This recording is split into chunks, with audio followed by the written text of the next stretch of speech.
It's theater like you've never seen before.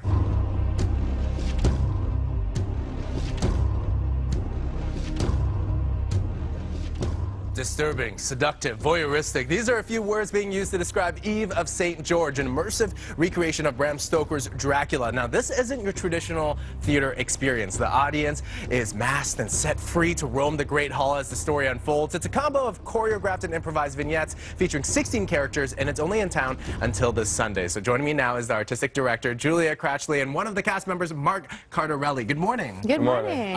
Okay, so Julia, you have been busy because you were telling me about all the costuming. There might be some blood, but you're the creator, director, and choreographer of this. So what can people expect as they walk in?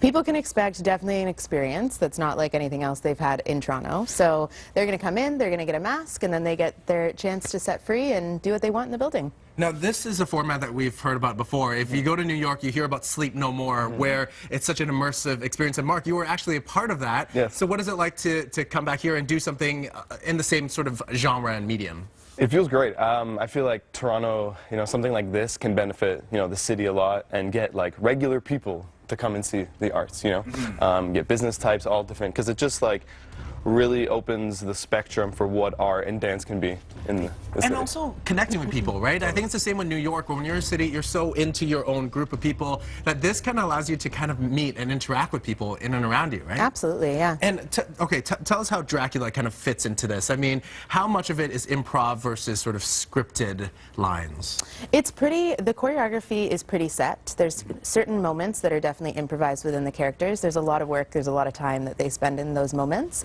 But yeah, for the most part, it's set, and then there's moments that the characters have specifically with one audience member, which are really special.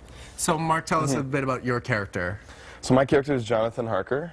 He enters Castle Dracula hoping to do a deal and finds a character that's a little uneasy and unsettling, and doesn't realize that his life is about to change just by meeting this man. And what is it like for you as an actor to perform in this almost... Well, of course, the stage is three-dimensional always, but usually the audience experience is very passive. When you go to a theater, you sit in your seats and you're observing something on stage, but here, you're kind of surrounded by people. Does that help, or kind of, what does it do as an actor for you?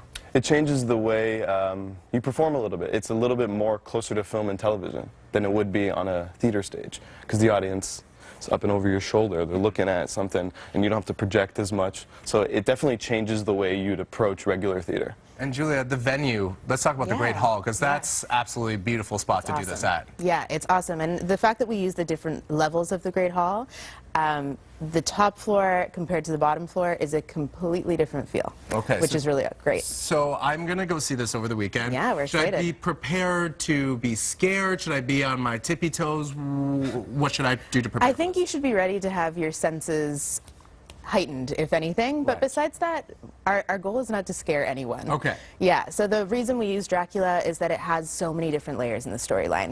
There's a love story, there's seduction, there is that little bit of thrill and suspense, so. Right.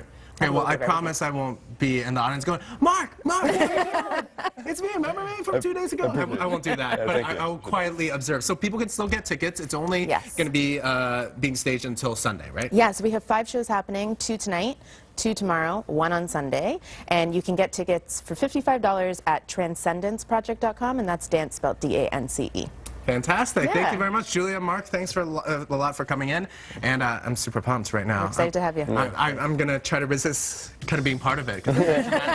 How dare you? And I will never act the rest of my life now. That's a look at what you can expect over the weekend with that show. We'll be right back with your news and weather.